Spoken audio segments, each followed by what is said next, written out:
na rin ng tubig ang mga bahay ng National Housing Authority o NHA. Pagsikat ng araw, makapal na putik at mga sirang gamit ang bumungad sa mga daanan ng tulay na ito sa Puertos, Barangay Cayawa, Nag-ano na ang Diyos, nagagalit na. Tumigay ang tulay kaninang madaling araw kasunod ng malakas na ulan Kasi mga kagabi. kasalanan sa mundo. Mahigit 7,000 residente ang apektado ng pagbagsak ng tulay na nag-uugnay sa Barangay Cayawa at Barangay Mandug. Yan din ang alternatibong ruta ng mga biyaheng Kalinan, Buhangin at Downtown Davao City. Habang hinihintay ang assessment ng mga otoridad, pinapayuhan ng mga motorista na umiwas muna sa lugar. Ayon sa DPWH-11, magtatayo ng Bailey Tunnel na magiging pansamantalang daanan habang nire-request pa ang pondo para sa pagpapatayo ng bagong tulay. Tatagpuan namang lumulutang malapit sa kanyang bahay sa New San Isidro, Barangay Buhangin ang katawan ng isang 21-anyong Mindanao.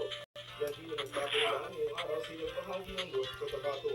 Dahil ito pinag-iingat ng PCRMO ang mga residente na nakatira sa gilid ng bundok at ilog na mag-ingat at maging alerto.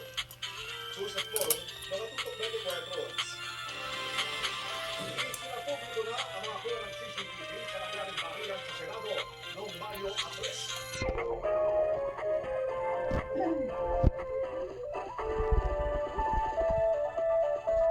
Nagigit ang Senado. Ang ibang at kuya ng CCTV. Umuulat pa. Kaya lang.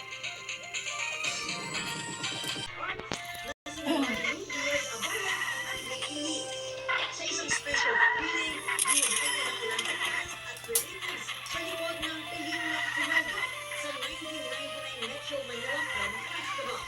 This time, digitally restored and remastered ang pelikula.